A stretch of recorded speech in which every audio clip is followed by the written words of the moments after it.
팬 여러분 안녕하십니까? K리그1 3라운드 앞에서 이 프리뷰 얘기할 때도 말씀드렸듯이 3일간 경기가 진행이 됐는데요. 그래서 리뷰도 하루 늦게 올라갑니다. 그러면 지금부터 바로 리뷰 시작해 보도록 하겠습니다. 자, 이번 3일간 진행됐던 3라운드 경기 결과를 처음부터 끝까지 한번 보겠습니다. 첫 번째 경기였던 울산과 전북의 경기는 보야니치의 득점으로 인해서 1대0 울산 HD가 승리를 거뒀는데요. 한 줄 평은 보야니치 한 선수로 이야기를 끝낼 수 있을 것 같고요. 포항과 대구의 경기는 0대0으로 끝났습니다. 포항의 연패 탈출을 위한 도전이 이어졌는데 결국은 연패는 탈출을 했고요.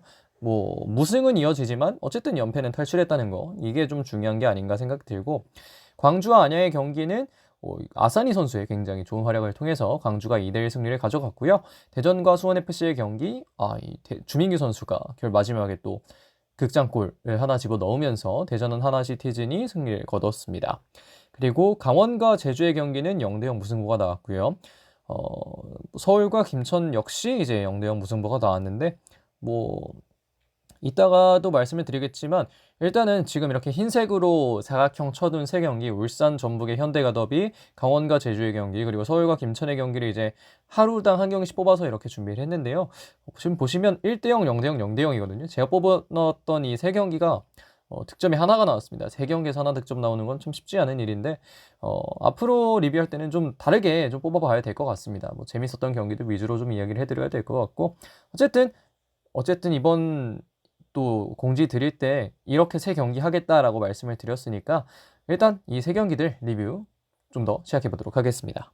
자, 첫 번째 경기 3월 1일 토요일 14시 울산 몬스터축구 경기장에서 벌어진 현대가 더비입니다. 울산 HD가 1대0 승리를 거뒀습니다.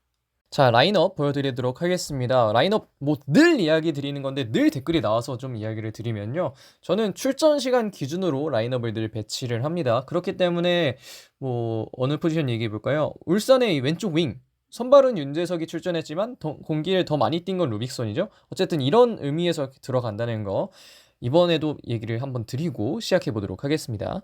자, 우선 경기를 전반적으로 좀 간단하게 리뷰 겸 요약하는 시간을 좀 가져보도록 하겠습니다. 득점 기록은 울산이 보야니치의 66분에 터졌던 그 중거리 득점으로 승리를 가져갔는데요. 전반전을 좀 간략하게 정리해보자면 슈팅 수가 증명하는 흐름이라고 얘기를 할 수 있을 것 같습니다. 울산의 슈팅 수가 몇 개 달하는 이야기를 하기보다는 전북이 슈팅을 한 개도 못 때렸다는 걸 좀 이야기를 해야 되지 않을까 싶은데요. 점유율을 보면 점유 자체는 당연히 전북도 점유를 한 시점이 있죠. 공을 잡은 시점이 있는데 이 점유율 자체를 보면 울산은 전반전 내내 한 번도 이 점유율을 내주지를 않았습니다. 그러면서 울산이 경기 자체의 흐름도 꽉 잡고 경기를 전개했는데요. 보통 이렇게 점유율을 많이 가져갔을 때 득점을 못하면 실점을 하는 경우도 꽤 많고, 이번 시즌 특히 이 점유를 한다고 무조건 다 되는 게 아니다라는 걸 많이 보여줬는데, 어쨌든 울산 득점에는 실패한 장면, 특히 좋은 장면들이 있었는데 실패한 장면이 있었지만 수비에 탄탄한 모습 보여주면서 0대0으로 전반전을 어느 정도는 흐름을 다 잡아간 상황에서 종료를 했었는데요. 이 후반전 보야니치 선수의 앞서 말씀드렸던 그 득점으로 인해서 1대0 승리를 울산이 가져가게 됐습니다. 울산의 기세가 사실 전반전보다는 약간은 좀 덜했다는 생각이 듭니다. 전반전에 정말 완벽하게 잘 했었는데 전반보다는 전북이 또 공격을 하는 시간도 있었고, 점유율도 울산이 높긴 했지만 그 전반전보다는 전북이 좀 더 가져가는 모양새가 있었거든요. 그렇기 때문에 이런 기세가 다소 약해지기는 했는데, 보야니치가 이 울산에서 커트해줄 때 다 커트해주고, 패스 줘야 될 때 패스 주고, 때려야 될 때 때려주고, 넣어줄 때 넣어주면서 굉장히 또 좋은 활약을 보여줬기 때문에 이 보야니치의 유무의 경기가 갈렸다는 생각도 좀 하게 되고요. 특히 앞에서 이따가 좀 더 말씀을 드리겠습니다만, 전북이 후반전 들어서는 그래도 몇몇 장면들을 만들어냈었는데 울산이 결국은 끝까지 지켜내면서 경기가 1대0으로 종료가 됐습니다. 전반적으로 울산, 특히 보야니치가 경기를 지배했다고 볼 수 있겠는데요. 전북은 울산과의 경기 이전에 계속해서 승리를 가져갔던 만큼 이번 경기는 오답 노트를 작성하기에 굉장히 좋은 경기가 되지 않았을까 하는 생각을 좀 개인적으로는 하게 된 경기였던 것 같습니다. 자, 그러면 팀별로 좀 뜯어보도록 할 텐데요. 울산 HD부터 보도록 하겠습니다. 득점자는 보야니치였고요. 포인트 첫 번째를 보면 이 K리그 내에서의 가패는 정말 뛰어나다라는 생각을 할 수밖에 없는 것 같습니다. 애초부터 울산이라는 팀은 홍명보 감독 부임하고 나서부터 높은 라인에서 좀 압도적인 모습을 많이 보여줬었죠. 뛰어난 모습도 많았고, 애초에 울산이라는 팀이 개인 능력이 뛰어난 선수들이 많기 때문에 라인을 높게 가져갔을 때 뒷공간이라는 변수가 있긴 하지만 그럼에도 실점은 꽤나 적었고, 어쨌든 되게 효율적으로 높은 위치에서 잘 했다고 볼 수 있겠는데, 이 수비진이 지금 백4가 강상우, 김영권, 서명관, 윤종규로 주전 조합이 굳혀져 있는 상황이잖아요. 근데 그 조합이 꽤나 탄탄합니다. 특히 서명관 선수가 되게 잘해주고 있는데, 수비진이 좀 더 탄탄해지고 빨라지면서 이 높게 라인에 가져갔을 때에도 후방을 믿고 맡길 수 있는 그런 지점들이 생기면서 조금 더 강해지지 않았나 하는 생각이 좀 있고요. 두 번째는 허율의 존재감이 꽤 있다는 생각을 합니다. 제가 이 경기를 문수를 가서 봤거든요. 근데 제 뒤에서는 허율 뭐하냐라는 얘기 나오고 옆에서는 허율 잘한다는 얘기를 하더라고요. 근데 이게 좀 어떤 지점에서 이런 이야기들이 나오는 걸 설명할 수 있냐면, 결국 허율을 스트라이커로서 득점력에만 집중을 해보면 허율의 득점력은 다소 아쉬운 게 맞습니다만 그 이상의 플레이들을 많이 보여줍니다. 센터백 2명을 모두 이끌고 들어가고요. 보야니치의 중거리 슈팅 각이 나왔던 것도 어떻게 보면 허율이 수비수들을 잘 끌고 들어가 주기 때문에 그로부터 이제 여러 공격들이 파생될 수 있는 부분이 많단 말이에요. 보야니치의 첫 번째 중거리가 그랬고요. 두 번째 이제 득점이 나왔던 중거리 때는 허율이 이제 김태환 선수까지 다 몰아내고 김태환 선수가 수비에 복귀하지 못한 상황. 그 상황에 이제 윙에서의 수비가 좀 더 전북이 헐거워졌고, 거기서 루빅손이 보야니치에게 주는 과정이 그렇게 어렵지 않았고, 보야니치를 막으러 가는 한국영도 결국 그 사이 공간을 메우러 갔다가 마지막에 이제 나오는데 그 슈팅 각을 잘 못 잡은 거란 말이에요. 그래서 이런 지점들에서 이 허율 선수가 공격 라인에서 미치는 영향이 꽤 크구나, 왜 이 선수에 대한 평가가 좋은지 알겠다라는 생각이 좀 들었고, 보야니치에 대한 이야기 좀 많이 했으니까 세 번째 포인트는 보야니치 말고 다른 얘기를 해보겠는데요. 내려서는 이유는 솔직히 잘 모르겠습니다. 올라와 있을 때도 충분히 강한 울산이라고 말씀을 드렸었는데 1대0이라는 스코어가 불안하긴 해도 후반보다는 좀 1대0이라는 스코어 자체가 가지고 있는 불안감보다 후반에 내려섰을 때의 불안감이 좀 더 큰 것 같다는 생각을 좀 합니다. 이재익 선수를 넣으려면 차라리 김영건 선수를 교체해주고 이제 이재익으로 가는 게 어땠을까라는 생각도 좀 들고, 이재익 선수를 넣는 것보다는 좀 더 다른 교체 방안이 있지 않았을까라는 생각이 드는데, 내려서는 것은 일단 배제를 하고 가는 게 어땠을까라는 생각이 듭니다. 대전전에도 그랬고 지금 전북전에도 그렇고 울산이 후반으로 가면 이제 득점을 했을 경우에 좀 내려서는 경우가 많잖아요. 3백 만들어서. 근데 굳이 그래야 할까라는 생각이 좀 듭니다. 그러면서 오히려 공간 더 내주는 것 같고 오히려 슈팅을 더 내준단 말이에요. 그래서 이런 게 좀 아쉬움이 있어서 이런 부분들은 울산도 그렇고 김판국 감독도 그렇고 좀 고민을 해봐야 되는 지점이 아닐까 하는 생각을 이번 경기에서 좀 하게 된 것 같습니다. 그럼 울산은 여기까지 좀 보도록 하겠습니다. 자, 다음으로는 전북현대를 좀 뜯어보겠습니다. 전북현대 득점자는 뭐 당연히 없었습니다.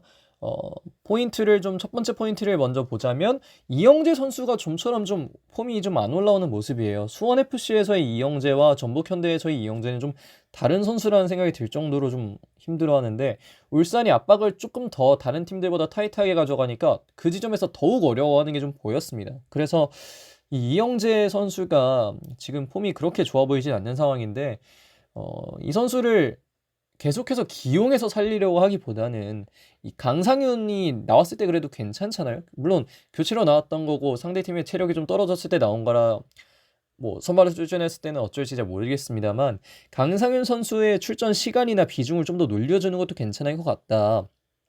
이영재를 계속해서 이런 상황에 쓰면 이영재의 자신감이 오히려 떨어지는 결과가 나올 수도 있을 것 같아서 이런 부분을 포획 감독이 좀 생각을 해주시면 어떨까 하는 생각이 들고요.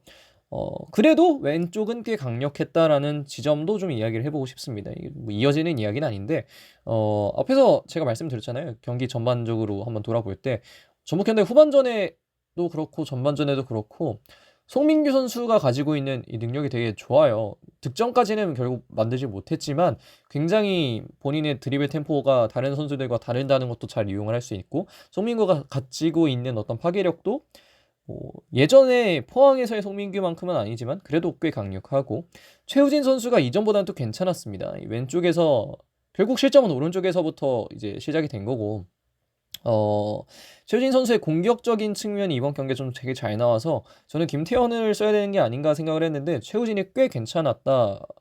뭐 이전 경기들보다는 그래도 괜찮았다라는 생각이 좀 들어서, 송민규, 최우진 라인은 최우진의 경험이 좀 더 쌓여서 수비적인 부분에서도 안정감이 더욱 생길 경우에는 이 송민규, 최우진 라인이 꽤 이 전북에게는 주요한 루트로 자리 잡을 수 있겠다라는 생각이 좀 들었던 경기였고요.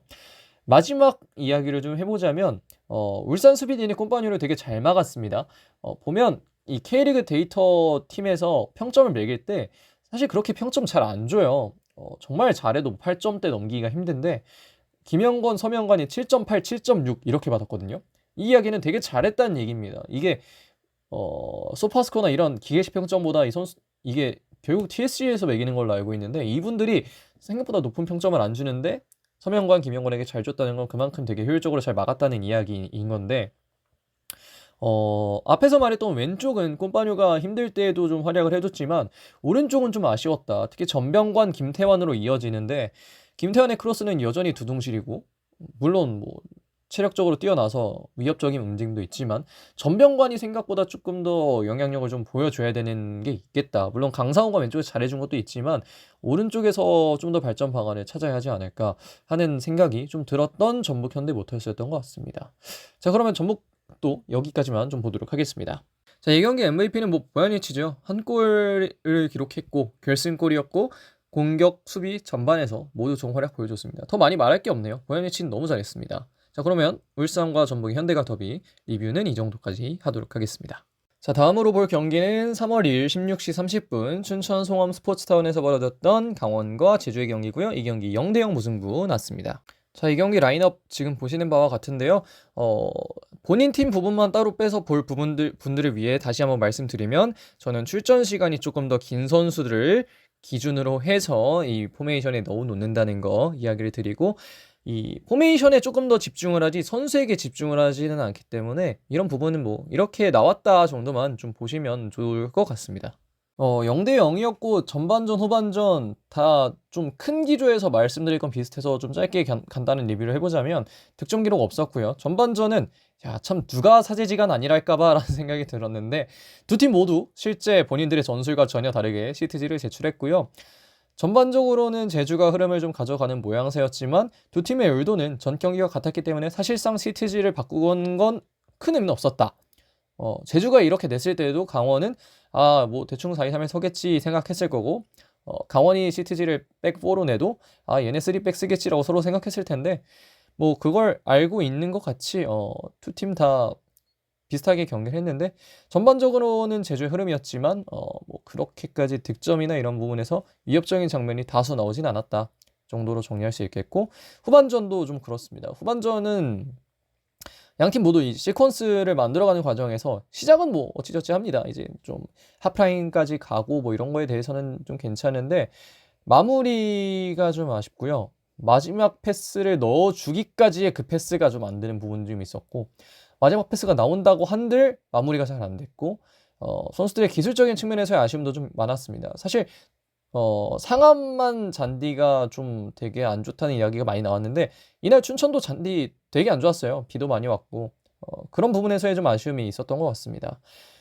경기는 뭐 양팀의 장단점 모두 잘 보였고 결국은 경기를 잡기 위해선 득점을 해야 된다. 근데 이 두 팀의 단점은 득점을 할 만한 선수가 많지 않다라는 점인 것 같아서 장단점 잘 보였고 뭐 그런 경기였다라고만 얘기를 하면 될 것 같습니다. 자, 이제 한 팀 한 팀 좀 뜯어보도록 할 텐데요. 득점자는 뭐 앞선 경기들과 다르게 아예 없습니다.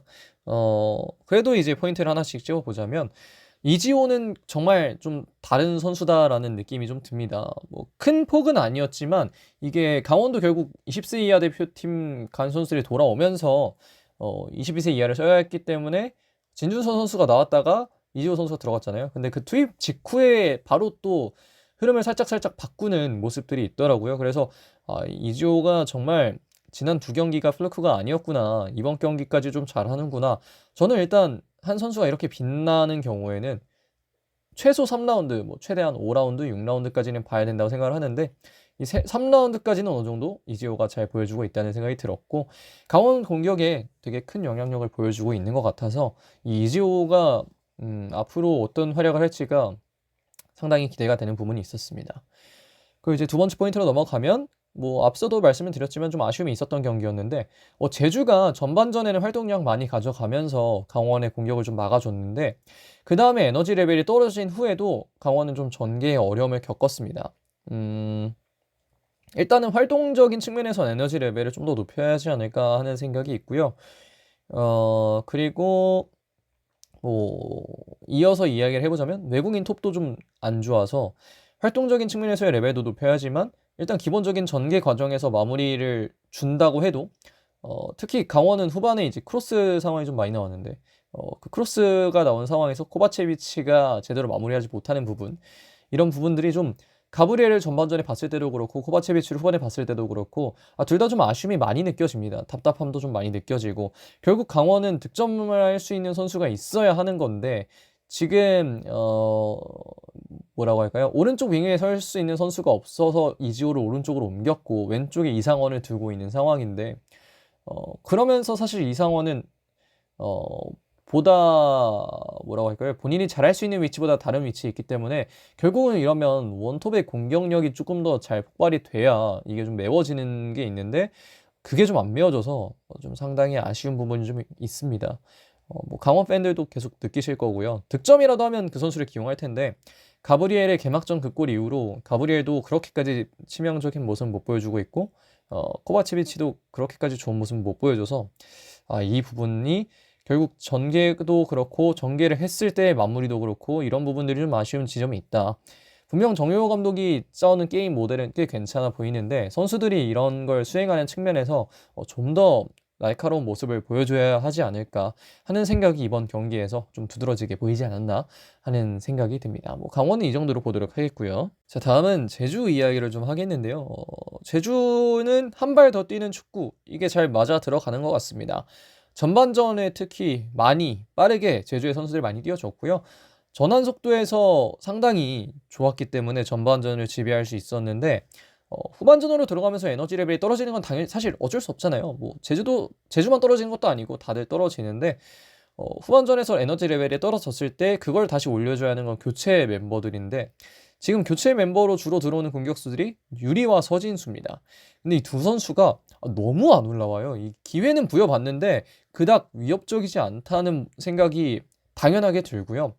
특히 서진수 같은 경우에는 이기혁 선수가 했던 그 엄청난 실수를, 와, 이거는 참 어떻게 이걸 놓칠까 하는 생각이 들 정도로 좀 슈팅이 아쉽게 나왔고, 뭐 유리는 잘 보이지도 않고 서진수도 물론 안 보이는 건 똑같지만, 이 선수들이 에너지 레벨이나 띄워주는 거나 뭐 마무리나 이런 부분에서 좋은 모습 보여주지 못하면, 김학권 감독님의 이 한 발 더 뛰는 축구도 결국은 제 힘을 발휘할 수 없다는 생각이 좀 들거든요. 그래서 이 선수들이 언제쯤 올라오는지가 되게 중요해 보이는데, 좀 기약 없는 기다림인 것 같아서 좀 고민이 될 것 같습니다. 유리는 특히 또 이건희가 군대를 가게 되면 박동진, 유리 뭐 이런 선수들이 스트라이커를 봐야 할 텐데, 어, 득점력이 이렇게까지 올라오지 않으면 좀 아쉬움이 있는 것 같고, 서진수는 되게 기대를 많이 했던 자원이고 되게 좋은 모습을 보여줬었던 선수인데, 이렇게까지 좀 안 올라오는 건 되게 좀 아쉬움이 좀 있는 것 같습니다. 이 두 선수 모두 좀 틀을 깨야 될 걸로 생각이 되는데, 언제 깰지는 잘 모르겠고요. 남태희 선수가 이번 경기 이제 속이 좀 안 좋아서 교체 투입이 됐습니다. 근데 저는 약간 개인적으로 그런 생각이 들었어요. 한 발 더 뛰는 축구를 할 때에도 결국은 컨트롤 타워가 필요한데, 남태희 선수가 경기를 내내 뛸 수는 없는 상황이었다 보니 컨트롤 타워가 좀 부족했다는 생각이 들고, 남태희가 있는 것과 없는 것의 차이가 좀 있다고 생각을 하기 때문에, 남태희 선수가 뭐 다음 경기라도 빨리 그냥 선발로 출전할 수 있다면, 남태희가 출전했을 때의 어떤 제주의 경기력이 좀 더 좋기 때문에 남태희가 얼마나 중요한지도 이번 경기에서 좀 깨닫지 않았을까 하는 생각이 드는 것 같습니다. 이게 뭐 0대0 나는 경기라 뭐 그렇게까지 막 감정을 실어서 할 만한 얘기가 딱히 없어가지고 좀 그렇긴 한데, 뭐 제주도 이 정도까지만 봐도 뭐 될 것 같습니다. 이 경기 MVP 누구 뽑아야 될까 되게 걱정이 많았는데요. 이지호를 뽑아야 하나 아니면 뭐 누굴 뽑아야 하나 싶었는데 장민규 선수 뽑아봤습니다. 6.8이라는 평점 보시다시피 뭐 장민규 선수도 눈에 띄는 엄청난 활약을 했던 건 아닌데요. 그래도 이 임채민 선수가 퇴장 징계로 못 나오는 상황에 장민규 선수가 그 자리를 충분히 어느 정도 잘 메워주지 않았나 하는 생각이 들어서 장민규 선수를 뽑아봤고요. 이 경기도 참 기대했던 거에 비해서 좀 재미가 없었는데 어쨌든 뭐 장민규 선수가 수비에서 좋은 활약해줬기 때문에 장민규 선수를 뽑았다라는 말씀 드리면서 제주와 강원의 경기 리뷰는 여기까지 하도록 하겠습니다. 자, 다음으로 볼 경기는 3월 3일 14시 서울 월드컵 경기장에서 벌어졌던 FC서울과 김천의 경기고요. 이 경기 역시 0대0 승부가 종료됐습니다. 자, 이번 라인업 소개 때도 다시 한번 말씀드립니다. 저는 이 포메이션 이렇게 보여드릴 때 여기 안에 들어가는 선수는 경기를 더 많이 뛴 선수의 이름을 넣는다는 거 말씀을 드리겠고 김천의 경우에는 선발 출전을 최예훈이 했지만 추가 시간 포함해서 좀 더 많이 뛴 건 조현택이잖아요. 그래서 조현택을 넣어놨고요. 루카스와 문선민도 그리고 기성용도 같은 위치로 돌아갔다라는 말씀 드리고 이제 리뷰 들어가 보도록 하겠습니다. 자, 이 경기도 결국 이제 무득점 경기였기 때문에 간단히 리뷰해보자면 전반전 마지막 패스에 아쉬움이 좀 많이 드러났습니다. 김천이 이제 전반전의 경기 도미넌스를 좀 가져왔다는 생각이 들었는데 결국 김천도 마무리가 마지막 패스로 가는 그 과정이 확실히 좋지 못하면서 득점을 하는데 실패를 했고요. 서울도 순간순간 위협적인 카운터가 나올 수 있는 상황이 있었는데 그런 상황에서 정확도가 좀 아쉬워지면서 두 팀 모두 결국은 득점을 하지 못하는 상황이 많았습니다. 후반전도 좀 비슷했는데요. 정확도가 전반전보다는 나아졌지만 그럼에도 불구하고 마지막 패스가 나오지 못했고 마지막 패스가 나왔을 때 선수들의 결정력도 다소 아쉬운 지점이 좀 많았습니다. 경기 평가해보면 양팀 모두에게 좀 질문을 남겼다고 생각합니다. 이번 경기가.